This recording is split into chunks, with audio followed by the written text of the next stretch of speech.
They locked me out of my own house, not with words, with silence and a deadbolt I'd never heard click before, installed some time between my last visit and this one, when I arrived with the cranberry relish I'd been making for 43 years every Thanksgiving. The same recipe Robert had loved, written in my mother's hand on a card so worn the measurements had faded to ghosts. I stood on the porch, my porch, the one I'd swept 10,000 times, with the Tupperware container cooling in my hands. November wind pulled at my coat. The doorbell worked. I could hear it echoing inside, but no one came. Through the window, I could see them. My son Daniel at the table, his shoulders curved in that way that meant he was trying to make himself smaller.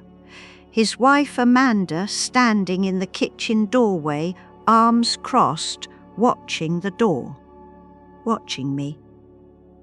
I rang again. This time Amanda moved, not toward the door, toward Daniel. She leaned down, whispered something. He nodded without looking up. The cranberries were still warm through the plastic. I'd made them this morning. Started at 6 because I wanted them to be perfect. Wanted to arrive early enough to help with the turkey, to set the table the way I always had, with Robert's mother's china that Amanda said was too formal, but I knew how to handle without chipping. I waited. The cold seeped through my shoes. I'd worn my good shoes, the navy ones I saved for family dinners. My feet ached in that way they did now, that constant low hum of discomfort that had become so familiar I barely registered it until I was standing still. 5 minutes passed. Then 10. A car pulled up across the street. The Hendersons, arriving for their own Thanksgiving. Mrs. Henderson waved. I lifted my hand, managed something like a smile, watched them disappear into warmth and noise and the smell of turkey I could imagine, but not reach. I rang a third time. The door stayed closed. I stood there with my cranberries and my good shoes and the growing realization that I was not going to be let inside, that this was intentional, that my son was sitting 15 feet away and he was going to let this happen. Something in my chest tightened, not anger yet, confusion first, then something sharper. I set the container down on the mat I'd chosen 5 years ago, the one that said "Welcome" in letters, now faded by weather and feet, and I walked back to my car. My hands shook as I fumbled with the keys, not from cold, from the weight of understanding settling into my bones. I drove home. 23 minutes through streets decorated with paper turkeys and inflatable pilgrims, past houses full of people who belonged inside them. At home, I hung my coat in the closet, took off my good shoes and set them back in their box. Stood in my kitchen, which was clean and quiet and mine, and felt the silence press against my ribs like a living thing. I didn't cry. I made tea instead. Sat at the table Robert and I had bought 40 years ago, before Daniel was born. when we were young and stupid enough to think furniture lasted forever. The steam rose and disappeared. My phone stayed silent. That night I ate the cranberries straight from the Tupperware, standing at the counter, tasting nothing. The next morning, a text message arrived. "You went through our things last time you were here. Amanda wants an apology before you come back." I read it 3 times. The last time I'd been at the house was 2 weeks ago. I'd watered their plants while they were away for the weekend. Amanda had asked me to, given me the key, told me which plants needed what. I'd done exactly as she'd asked, except I'd needed scissors to open the plant food packet. Opened the kitchen drawer, saw Robert's watch, the Timex I'd given him for our 25th anniversary, sitting there like garbage among the rubber bands and broken pens. I'd taken it, slipped it into my pocket without thinking. It was Robert's, it was mine, it belonged with me. That was my crime, retrieving what was already mine from a drawer where it was forgotten. I stared at the text message, at my son's words forming Amanda's demand. Apologize for existing in their space, for having a history they found inconvenient, for being Robert's widow instead of disappearing when he did. I set the phone down. Didn't respond. Made more tea. The silence in my house had weight now, texture. I could feel it settling into corners, filling spaces Robert used to occupy. But it was my silence, my house, my corners. For the first time in 8 years, I felt something other than the dull acceptance I'd learned to carry like a second skin. I felt awake. I spent 3 days not responding to that text message.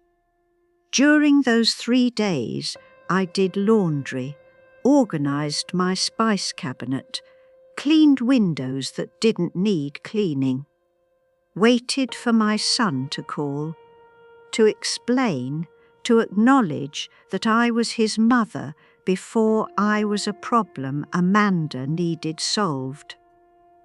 He didn't call. On the 4th day, I went back to the house. I didn't ring the bell this time. I used my key, the one I'd had since they'd bought the place 7 years ago, since Robert and I had co-signed the mortgage because they couldn't qualify a loan, since we'd put our name on the deed because that's what you did for your children when they needed help. The key still worked. Amanda hadn't changed the locks yet. I stepped inside. The house smelled like coffee and the lavender plug-ins Amanda bought in bulk. Nothing smelled like cooking. Nothing smelled lived in and warm the way a house should on a Saturday morning. "Hello?" No answer. I walked through the living room. My footsteps echoed on the hardwood floors Robert and I had paid to install. Past the fireplace mantel, where photos of Lily, my granddaughter, smiled out from expensive frames, but no photos of me, none of Robert, nothing that acknowledged we'd ever existed or contributed or mattered. In the guest room, the room that used to be Daniel's childhood bedroom before they'd painted it grey and filled it with furniture from catalogues, I found what I'd come for, Robert's things. The boxes I'd brought over 2 years ago when downsizing became necessary, when my house felt too big and too full of ghosts. Amanda had said they'd keep them safe, said there was plenty of room, said family history mattered. The boxes were in the closet, behind suitcases and winter coats and things that were being used, while Robert's life gathered dust. I opened the first box. His navy uniform, still crisp. The flag from his funeral folded in its triangle. Letters I'd written to him during his deployment 48 years ago, when I was 26 and terrified he wouldn't come home. I took the uniform, the flag, the letters, the photo album Amanda had asked to borrow for scanning 3 years ago, never returned. Took my grandmother's china from the dining room cabinet. The service for 8 I'd been promised would go to Lily someday. Took the quilt my mother had made, the one draped over the back of their couch like it was decoration. Instead of 80 hours of hand stitching and love, I loaded everything into my car, made 3 trips. No one stopped me, no one was home. On the kitchen counter I left a note, short, simple. Took what's mine, no apology coming. I drove away. At home, I unloaded the boxes one at a time, carrying them inside with a strange kind of care, as if I might break something precious, as if I hadn't already been broken. That night my phone exploded with messages. Daniel first, "Mum, what did you do?" Then Amanda, "You had no right. Those things were being stored for you. This is theft." Then Daniel again, "Please just apologize, please. Let's fix this." I read each message, felt my jaw tighten, my hands steady. I set the phone down on the counter, went to my filing cabinet, the old metal one Robert had used for tax returns and insurance policies, pulled the folder I needed. Joint deed of trust, dated 7 years ago. My name and Robert's name, right there next to Daniel's and Amanda's. Equal ownership, legal, binding, signed by all of us on a Tuesday afternoon in a lawyer's office that smelled like carpet cleaner and old paper. I'd forgotten about this. Or not forgotten, buried it under years of trying to be helpful, trying to be wanted, trying to be whatever they needed me to be so I could stay close to Lily, so I wouldn't lose the only family I had left. But the paper didn't care about any of that. The paper said I owned half that house. I sat at my kitchen table until the sun set and the room went dark and I didn't turn on any lights, just sat there with the deed in my hands, feeling something cold and clear settle into my chest. They'd locked me out of my own house. Amanda wanted an apology. Daniel wanted peace, which meant he wanted me to submit, to shrink, to apologize for the crime of existing in a space they'd decided was theirs alone. I didn't call Daniel back, didn't respond to Amanda's accusation. Instead, I called the bank, made an appointment for Monday morning, asked them to pull the documents related to the joint property at 447 Maple Street. The woman on the phone was efficient and kind, said they'd have everything ready, asked if I needed to speak with anyone about refinancing or property transfers. Maybe, I said. I'll know more on Monday. That Sunday, Lily came to visit. 12 years old, all limbs and enthusiasm, and Robert's eyes looking out from a face that was starting to show the woman she'd become. She hugged me at the door, talked about school and her art project and how she'd started reading the Anne of Green Gables books I'd given her for her birthday.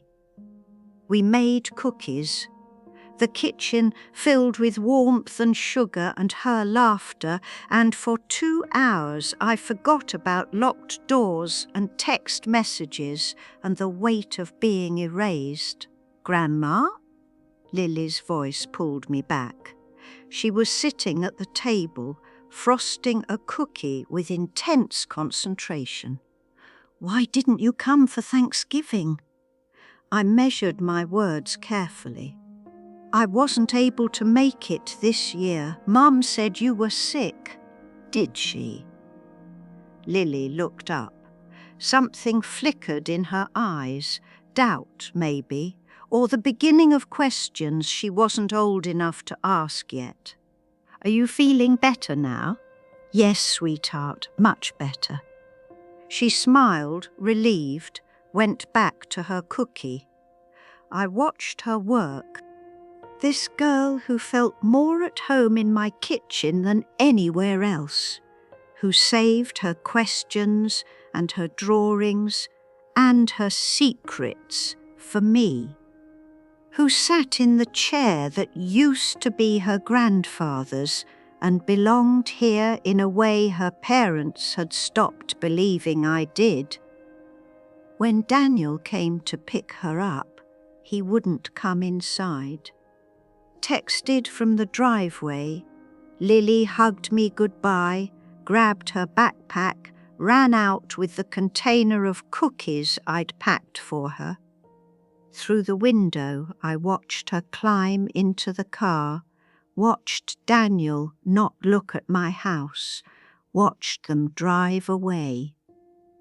The silence returned, but different now, not pressing, not heavy, just there. Monday morning, I dressed in my good slacks and the blouse I'd worn to Robert's retirement party.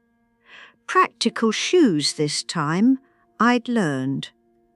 At the bank, a young man named Marcus reviewed the joint deed, pulled up account histories, explained in careful detail exactly what my ownership meant. "You can initiate a partition action," he said, "force a sale if the co-owners won't buy you out, or you can negotiate a buyout. But given that you're on the deed and the mortgage," he trailed off, looked at me with something like concern. "Are you all right, Mrs. Patterson?" "I'm deciding," I said. He nodded, slid a business card across the desk. "Our estate planning attorney, Grace Chen. She's excellent. Specialises in family property disputes." I took the card. Outside, the November sun was thin and cold. I sat in my car for a long time, engine running, heat blasting, hands wrapped around the steering wheel. Then I made another call. Grace Chen's office was on the 3rd floor of a building downtown that smelled like old wood and printer toner. Her diplomas lined the wall: Yale, Harvard Law, certificates from organisations I didn't recognise but that looked impressive. She was younger than I'd expected, maybe 50. Sharp eyes behind rimless glasses. Mrs. Patterson. She shook my hand firmly. Marcus sent over your documents. Let me be direct. You're in a stronger position than most people realise in these situations. She spread papers across her desk. Copies of the deed. Mortgage history. Property tax records going back 7 years. You and your late husband funded the down payment. You're listed as equal co-owners. You've been making 50% of the mortgage payments through automatic transfer for 7 years. Grace looked up. Did your son know this? Yes. And his wife? I assume so. Grace made a note. The automatic payments create a clear paper trail of your ongoing investment in the property. This isn't a gift that can be revoked. This is legal co-ownership with full rights. I sat very still. What are my options? 3 main paths. She counted on her fingers. 1. Demand they buy out your half at current market value. 2. File for partition, force a sale and split the proceeds. 3. Continue as is, but with legal clarification of your rights, including access. Access. The word tasted bitter. You own the property. They can't legally bar you from entering. What they did on Thanksgiving, Grace's voice sharpened. That's illegal if done to a co-owner. I thought about the deadbolt, the silence, Daniel's hunched shoulders through the window. If I force a sale, I said slowly, they'll have nowhere to live. That's not your legal responsibility, but it's my reality. Grace leaned back. Mrs. Patterson, I've done this work for 23 years. I've seen every possible version of family property disputes. Here's what I've learned. The people who are comfortable using you will be angry when you stop letting them. That anger is not your responsibility to manage. We sat in silence. Outside her window, the city moved, cars and buses and people who weren't trapped between what was right and what was kind. I need to think, I said finally. Of course. Grace handed me a folder. These are your options detailed, my direct number. And Mrs. Patterson? She waited until I met her eyes. You don't owe anyone your dignity. I drove home slowly, took the long way past the park where Robert and I used to walk before his knees gave out, before the cancer, before everything became about managing decline instead of living. At home, I made tea, opened the folder Grace had given me, read each option 3 times. My phone rang. Daniel. I stared at his name on the screen, watched it ring and ring until it went to voicemail. Listened to his message. Mum, please, Amanda's upset. I'm upset. Can you just call me back, please? Not, I'm sorry. Not, you're my mother. Not, I should have opened the door. Just, Amanda's upset. I deleted the message. That night, I spread the photo albums across my dining table. Robert and me on our wedding day, Daniel as a baby, growing up through Christmases and birthdays. Then the photos stopped including me. Amanda arrived. A wedding where I wasn't wanted in photos after the ceremony. Lily's birth, where I'd been asked to wait outside the golden hour. I closed the albums, made more tea, sat at the table until midnight, doing nothing, thinking everything. The next morning, I called Grace Chen. "I want to move forward," I said, "but I need to protect Lily." "Explain." "If I force a sale, if they lose the house, Lily loses stability. Her school, her room, I can't do that to her." "Mrs. Patterson, that's not—" "I know what you're going to say." My voice was steadier than I expected.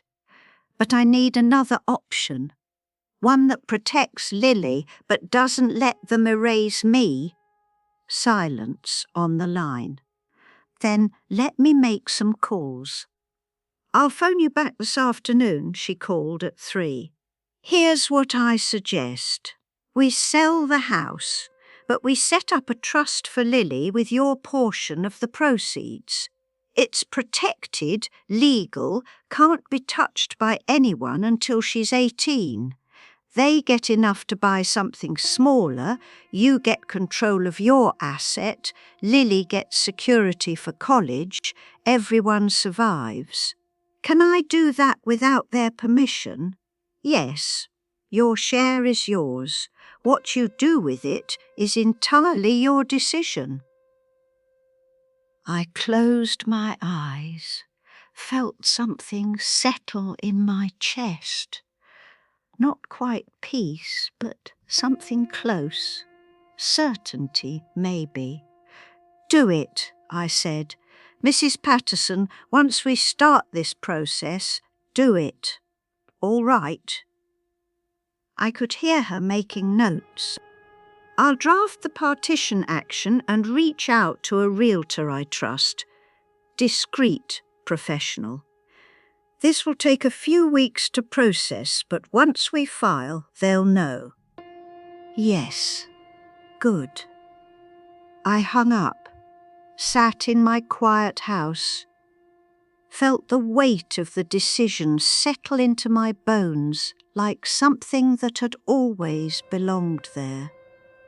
My phone buzzed. A text from Amanda. "You're destroying this family."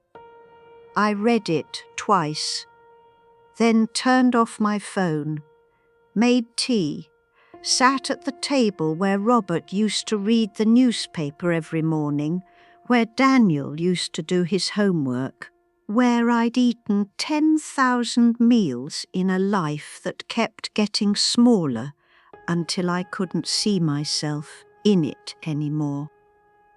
I didn't cry, I just sat and breathed and waited for the loneliness that was supposed to crush me.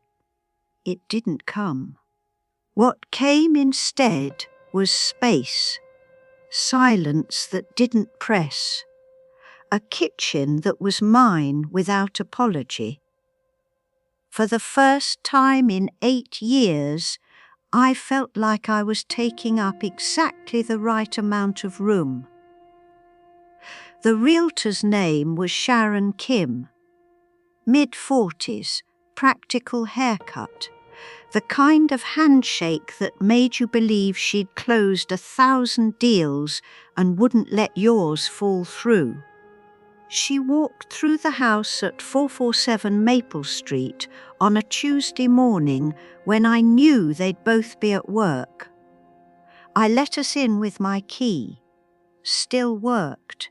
Still mine. Sharon moved through each room with a practiced eye, taking photos, making notes on her tablet, occasionally touching a wall or opening a closet with the detached efficiency of someone who'd learned not to get emotionally involved in other people's homes.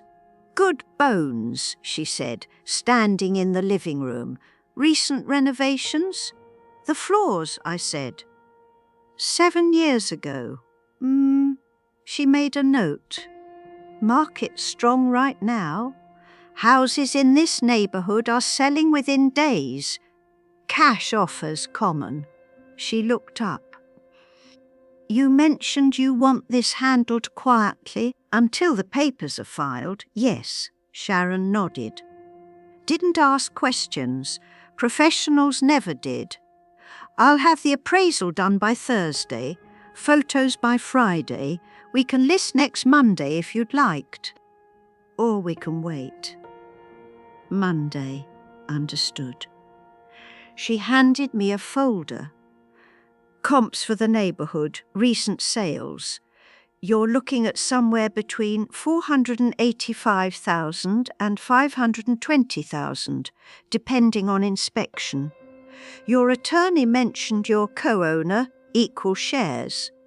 Then you're looking at roughly $240,000 to $260,000 as your portion after the mortgage is paid off." Sharon watched my face. "That's substantial money, Mrs. Patterson. Enough to live anywhere you'd like." Anywhere. The word hung in the air like a bird I'd never learned to catch. We finished the walk-through. I locked the door behind us, handed Sharon the spare key I'd had made, the one Amanda and Daniel didn't know existed. "For showings," I said. "Of course."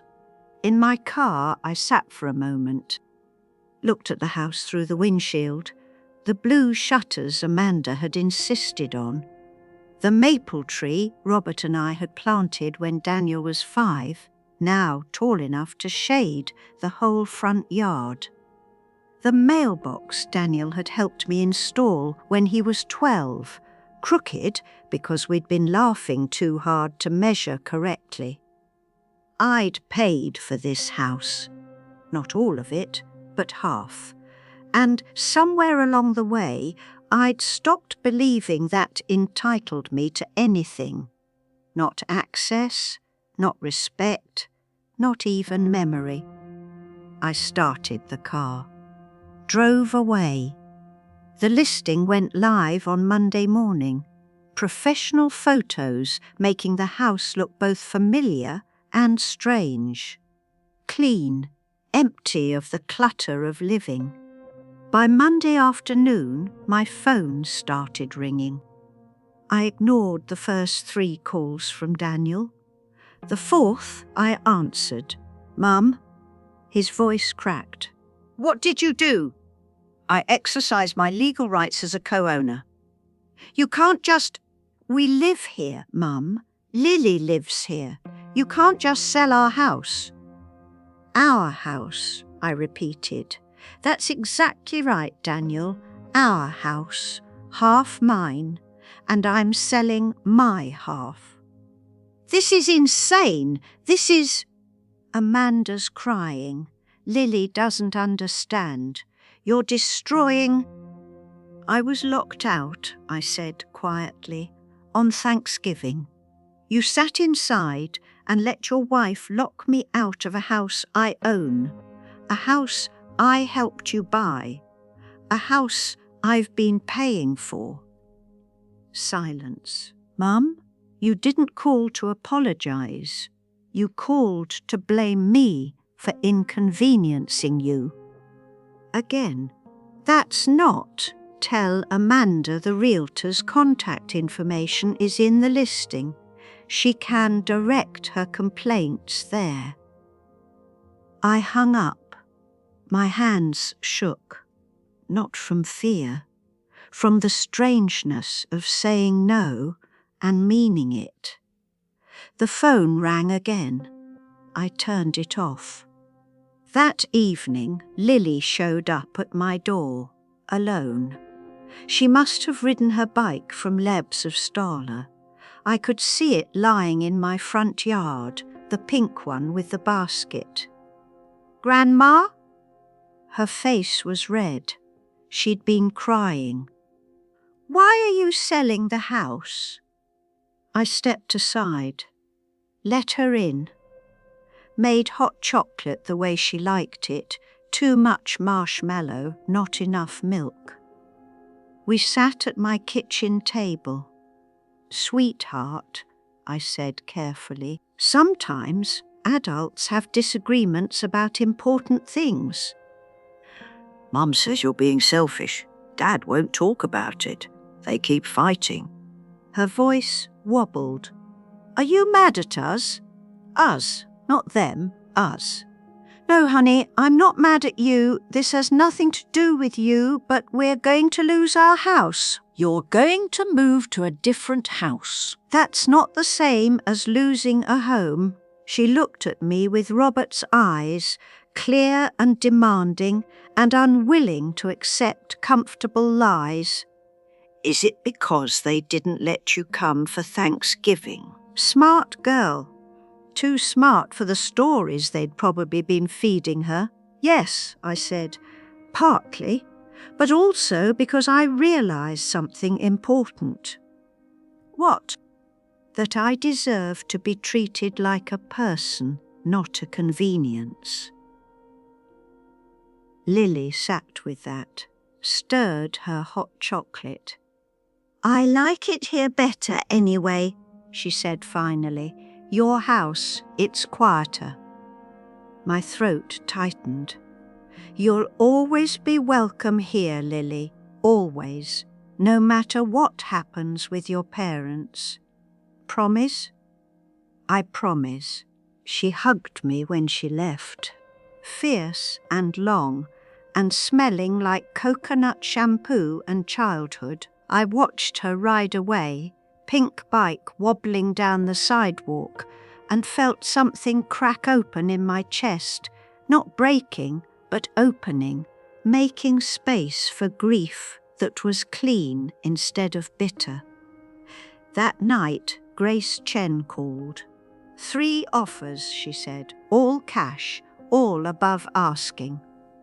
One family needs to close quickly, job relocation. They're offering $515,000, all cash. 30-day closing. Take it. "Mrs. Patterson, you should know," Daniel's attorney called. "They're trying to block the sale, claiming undue influence, arguing you're not mentally competent to make this decision." I laughed. Couldn't help it. The absurdity of it, being incompetent to sell, but competent enough to keep paying their mortgage. "Can they stop it?" "No. The petition is frivolous. Your ownership is clear. Your mental capacity is unquestioned. I have documentation from your doctor confirming that." They're grasping. Good. "The trust for Lily will be ready to sign on Thursday. I've structured it so only she can access it after 18. Neither parent can touch it, not for any reason. Perfect. And Mrs. Patterson? The buyers are lovely people, family with 2 kids. They'll take care of the house." I closed my eyes, saw the maple tree, the crooked mailbox, Daniel learning to ride his bike in that driveway, Robert running behind him with his hands out, ready to catch. "Thank you, Grace. You're doing the right thing. I'm doing the only thing." After I hung up, I sat at my table, made tea, watched steam rise and disappear into air that was mine, in a kitchen where I made all the choices, where nobody locked me out or demanded apologies for existing. The silence was heavy, but it was mine. And that, I was learning, made all the difference.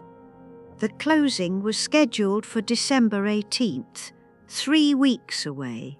3 weeks during which my phone accumulated text messages I didn't read and voicemails I didn't listen to. I spent those weeks sorting. Not my things, those were already organised, already minimal, already exactly what I needed. But Robert's things, the boxes I'd retrieved, the life we'd built before it became something other people claimed ownership of. His Navy uniform went to the Veterans Memorial downtown. They thanked me, said they'd display it with his name and rank. The letters I'd written him during deployment, I kept those. Reread them on a Tuesday afternoon, astonished by how young I'd been, how certain that love was enough to protect us from everything. Young and stupid and right. In the end, love had been enough, just not in the way I'd imagined. His wedding ring, I'd been wearing it on a chain around my neck since the funeral. Took it off, placed it in a small box with a letter for Lily. From your grandfather. He was better than what they've told you. The rest, tools, books, fishing gear, I donated. Kept only what would fit in the life I was building. Small, portable, mine. Grace called on December 10th. Papers are ready, closing is confirmed. The buyers are excited. They keep asking about the neighbourhood, the schools, the maple tree. It's a good tree, I said. Mrs. Patterson, I need to inform you, Daniel has requested to attend the closing. My hand tightened on the phone. No, I've already denied the request.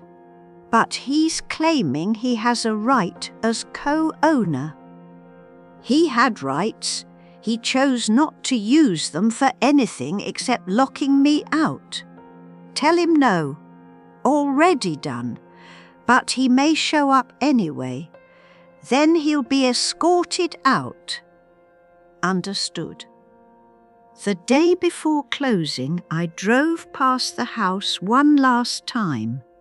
Didn't stop, didn't slow down, just looked as I passed, the blue shutters, the maple tree, the porch where I'd stood with cranberries growing cold in my hands.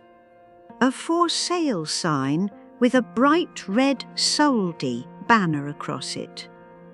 The driveway was full. Daniel's car, Amanda's car, a moving truck. They'd already started packing. Good. That night, Lily called. Her voice was small. Grandma, I'm scared. Of what, sweetheart? Everything's changing. We're moving to a smaller house. Mum's crying all the time. Dad won't talk. And they say I'm not supposed to see you anymore. My chest tightened. What do you think about that? I think they're wrong. Her voice got stronger. I think you're the only person who tells me the truth. Lily, listen to me. You're 12 years old. You can't control what your parents decide, but you need to know something. I chose my words carefully. What happened between your dad and me? It's about adults making hard choices. It's not about you. You didn't cause this. And I will always, always want to see you. But if they won't let me, you'll be 18 someday. And I'll be here, waiting. Silence. Then, quietly, promise? I promise. After we hung up, I sat in the dark.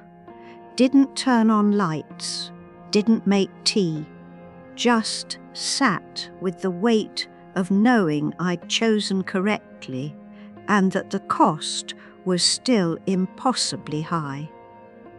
The closing took 45 minutes. I sat at a conference table in a lawyer's office that smelled like coffee and paper. Sharon Kim on my left, Grace Chen on my right. The buyers across from us, Maria and Jonathan, mid-30s, kind faces, the kind of people who'd probably bake cookies with their kids and fix broken shutters. We signed papers, initialed forms, transferred ownership of a house that had held my son's childhood and my husband's dreams and my own diminishing space. When it was done, Maria reached across the table. "Mrs. Patterson, thank you. We're going to love this house. I know you will." And I meant it. Outside, the December air was sharp and clean. Grace walked me to my car. "The trust is active. Lily's college fund is secure. Your portion, $267,000, has been transferred to your account. The rest went to paying off the joint mortgage. Daniel and Amanda will receive their portion minus the remaining mortgage balance." "How much do they get?" "Enough for a down payment on something smaller. They're not destitute, Mrs. Patterson. They're inconvenienced." I almost smiled. "Thank you, Grace, for everything. Are you all right?" "I'm deciding." She nodded, understanding. "Call me if you need anything. Anything at all." In my car, I sat for a long time, hands on the wheel, not going anywhere yet. My phone buzzed. "Daniel." I looked at the notification, didn't open it, put the phone in my purse, started the car, drove home. That evening I made a list, not of things to do, of places I'd always wanted to go. Coastal Maine, the Oregon coast, Asheville, North Carolina, small towns I'd seen in magazines Robert used to read, places with lighthouses and bookstores and coffee shops where nobody knew my history. I was 76 years old, owned a small house outright, had enough money to live modestly and travel when I wanted. No mortgage, no obligations, no one who could lock me out of spaces I'd paid for. The freedom felt enormous and terrifying. At the bottom of my list, I wrote train tickets, one way. Then I made tea, sat at my table, looked around my kitchen where everything was exactly where I'd put it, where the silence was weighted but bearable, where I was invisible to no one because I was alone by choice. For the first time in 8 years, I felt like I was taking up exactly the right amount of room. And it was enough. The messages came in waves. First, Amanda. "You've destroyed our lives. Lily cries every night. I hope you're proud." Then Daniel. "The house we're moving to is half the size. Lily has to change schools. Mum, how could you?" Then Amanda again. "You're a bitter old woman who can't stand to see anyone happy." I read them all, felt each one like a small stone thrown at glass that wouldn't break any more. Didn't respond to any of them. Instead, I went to the train station. The Amtrak office smelled like burned coffee and old carpet. A tired woman behind the counter asked where I was headed. "How far does the coastal route go?" She blinked. "Which coast?" "Any coast, all of them." She pulled up a map on her screen, showed me routes that spider-webbed across the country.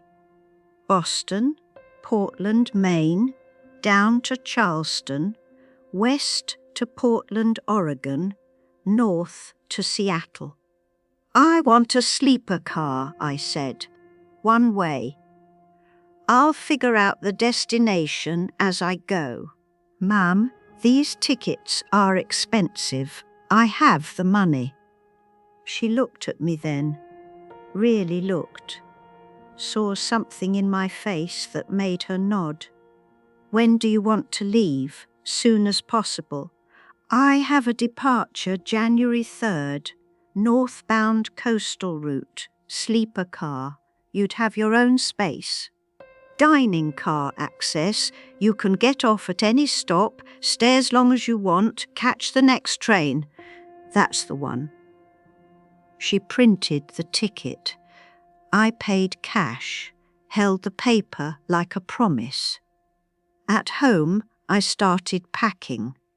Not everything, just essentials, clothes that layered, books I'd been meaning to reread, my mother's quilt, Robert's flag, the letters, Lily's drawings from when she was small, saved in a folder. I packed light. Learned finally how little you actually need when you're not trying to maintain a life someone else built for you. My neighbour Mrs. Henderson came by on a Tuesday afternoon, brought banana bread and questions. "Heard you sold Daniel's house," she said carefully. "My house, that I co-owned." "Ah." She set the bread on my counter. "Also heard you're leaving. News travels. It does." She studied me. "Are you all right, Barbara?" The question surprised me, not the words, but the genuine concern behind them. "I'm going to be," I said. She nodded. "Good. You deserve that." She squeezed my hand. "Send a postcard." "I will." That night, I went through my filing cabinet, organised what needed to stay, bills on auto-pay, house insurance, property taxes. Everything else went into a folder labelled "For Lily" with instructions to Grace Chen. "Give this to my granddaughter when she turns 18, not before."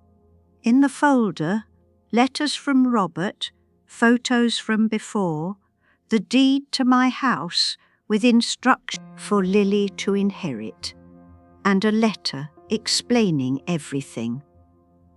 The letter took time to write.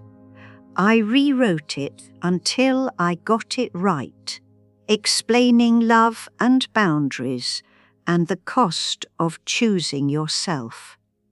I sealed it, added it to the folder, dropped everything at Grace's office the next morning. "She'll get it?" I asked. "On her 18th birthday. Legally delivered. I'll handle it personally. Thank you." On December 28th, Daniel showed up at my door. I saw him through the window, sat for a long moment deciding. Then I opened the door. He looked terrible, thin, shadows under his eyes. His father's face aged by stress I hadn't given him. He'd taken it on himself by choosing his wife's cruelty over his mother's existence.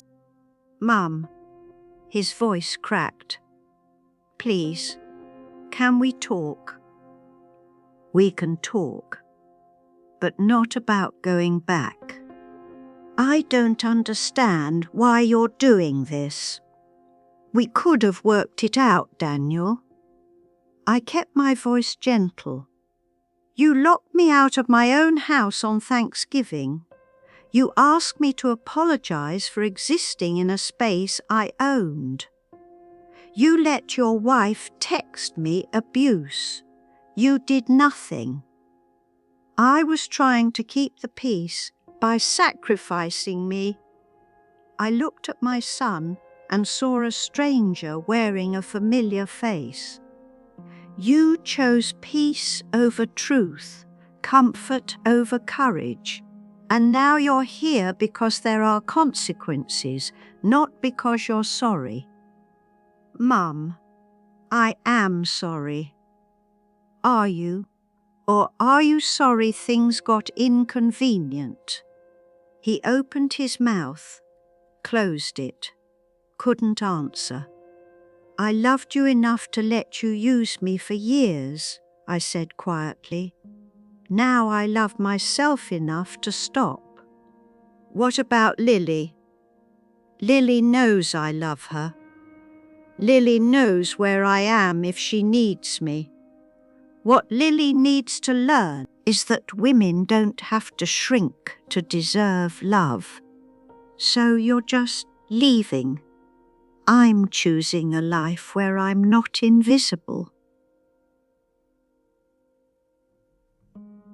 We stood in my doorway, my son and I, so close we could touch, so far apart we'd need years to bridge it if we ever could. I'm going to travel, I said. See places I've never seen. Live small and free. I'll send postcards to Lily. If you want to give them to her, that's your choice. Mum, I'm done, Daniel. I'm not angry. I'm just done. I closed the door, stood on the other side, listening to him cry. Or maybe that was me. Either way, I didn't open the door again. January 3rd arrived, cold and bright. I woke at 5, made tea, sat at my table one last time in the dark before dawn. The house was clean, minimally furnished now. I'd donated most of it.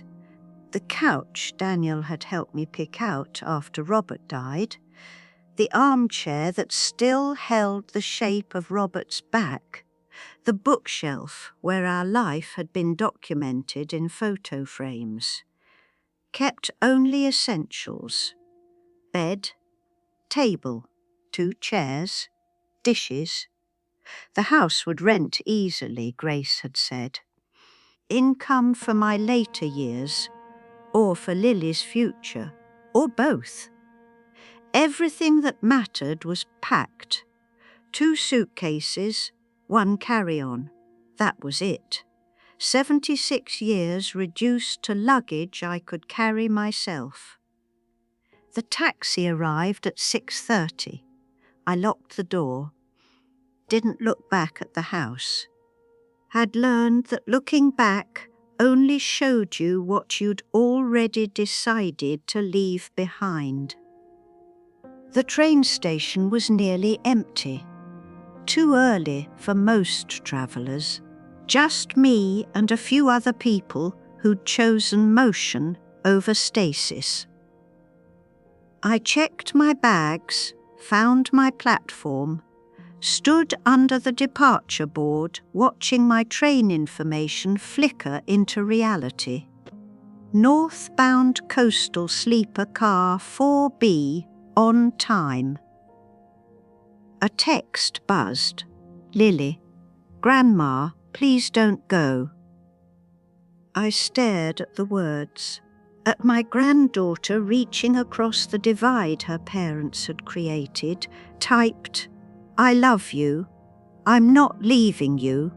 I'm just choosing myself for once. Be brave, sweetheart. Be braver than I was. Sent it. turned off my phone.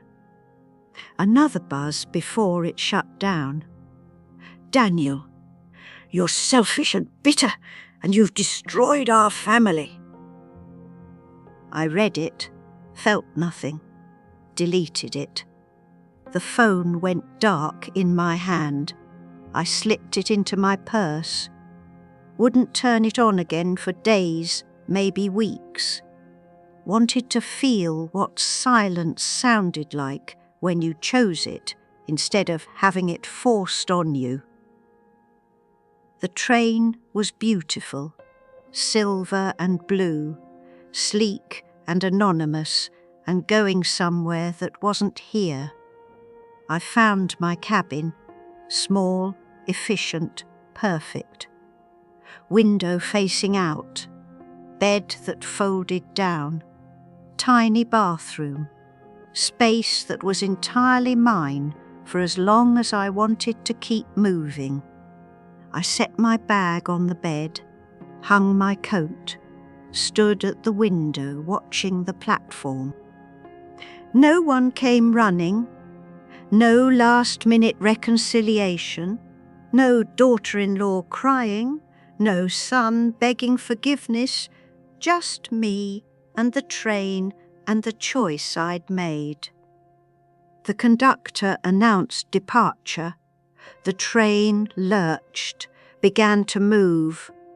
I sat by the window, watched the station slide away, then the city, then the suburbs, then houses I didn't recognize, filled with people I'd never meet. The landscape opened up, fields under snow, trees bare and honest, sky the color of possibility. In my purse, I found the folder I'd packed last. Inside, Robert's photo from our wedding day, Lily's drawing from when she was 7, Mrs. Henderson's address for postcards, and a blank notebook I'd bought for writing. I opened the notebook, stared at the first empty page, wrote January 3rd, northbound, first day, then stopped, put the pen down, looked out the window at America passing by, didn't know what came next, didn't know where I'd stop or how long I'd stay or what I'd do when I got there, didn't know anything except that I was moving forward and no one could lock me out of this particular space. The dining car was warm and loud with other people's conversations. I ordered coffee, sat by myself at a window booth, watched the world go by at 70 miles per hour. Across from me, an older couple laughed over breakfast. She touched his hand. He smiled. Once that had been Robert and me, but not anymore, and that was all right. That was the price of continuing when the other person stops. You keep going. You keep taking up space. You keep believing you deserve a window seat and hot coffee and a life that doesn't ask you to apologize for existing. I drank my coffee, really tasted it, for the first time in years. Bitter and hot and exactly right. When I returned to my cabin, I found the folder Grace had given me before I left. Final documents, property taxes set to auto-pay, rental management contract if I decided to rent out my house, Lily's trust information, and at the bottom a note in Grace's handwriting. Mrs. Patterson, you taught me something. After 23 years practicing family law, I thought I'd seen every version of courage. But you showed me a new one. The courage to be unforgiving, when forgiveness means erasing yourself. Thank you. Grace. I read it twice, 3 times. Folded it carefully, put it in my notebook between blank pages waiting to be filled. The train rattled north, through small towns I'd never heard of, past rivers I couldn't name, toward a destination I hadn't chosen yet. And for the first time in 8 years, maybe longer, I felt whole. Not happy exactly, not yet, but whole, present, real, taking up exactly the right amount of space in a cabin nobody could lock me out of. The silence pressed against the windows, but it was my silence. The world outside was cold and uncertain and vast, and I was moving through it, finally, freely, alone but not lonely, visible to myself at last. I stayed on the train for 5 days, got off in Portland, Maine, found a room above a bookstore that smelled like old paper and salt air, paid for a month, then another, sent postcards to Lily Care of my old address, didn't know if Amanda would give them to her, sent them anyway. The ocean is grey today, missing you, love Grandma. Didn't leave a return address. Daniel called the house. My tenant said I didn't live there anymore, forwarded one message, "Mum, where are you?" I didn't answer. Learned to walk along the rocky beach in February. Learned the names of winter birds. Learned what my own company felt like when nobody was asking me to be smaller. Some days I thought about Lily, ached for her, knew she ached for me, held that ache like something precious and painful and worth it. Some days I thought about Daniel, felt sorry for him, for the man who'd learned to choose peace over love, comfort over courage. Sorry, but not guilty. His choices were his own. Most days I just walked, breathed salt air, sat in coffee shops with my notebook, wrote down what it felt like to take up space without apology. For 48 years, I'd been Robert's wife. Then Daniel's mother, then Lily's grandmother, then Amanda's inconvenience. I'd forgotten there was a Barbara underneath all those roles, a woman with opinions and boundaries and the radical belief that she deserved to be treated like a person instead of a function. The cost of remembering was high. Lily's tears, Daniel's anger, the family dinners I'd never attend again. The grandmother role I'd had to abandon to save the woman underneath. But the cost of forgetting had been higher. My dignity, my peace, my sense that I mattered beyond what I could provide. I'd spent 8 years shrinking myself to fit into spaces that kept getting smaller, apologizing for existing, grateful for scraps of acknowledgement. That wasn't love. That was erasure with a smile. So I chose this instead. Cold mornings, train stations, anonymous rooms, the vast relief of not being needed, not being used, not being invisible while standing right there.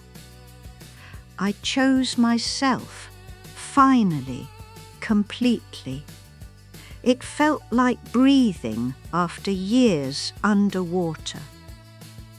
If you're reading this and you recognize yourself, the woman who always says yes because no might cost you everything, listen carefully. Your silence isn't kindness, it's abandoning yourself. Your accommodation isn't love, it's teaching people you're disposable.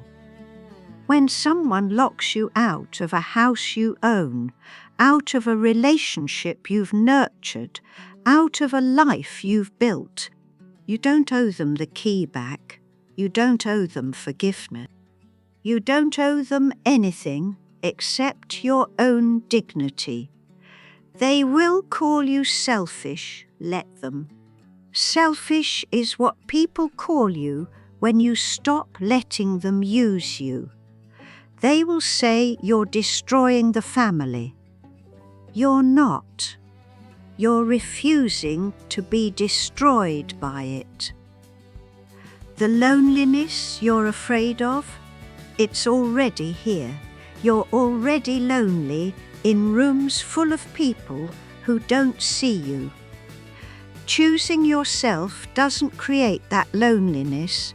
It just stops pretending it isn't there. And here's what they don't tell you. On the other side of that choice is space, silence that doesn't press, mornings that are yours, a life that fits. You deserve that, even if no one else agrees, even if leaving costs you everything, especially then. The ocean is grey this morning. I'm sitting at the window of my rented room, drinking coffee that's gone cold, watching waves that don't care who I used to be.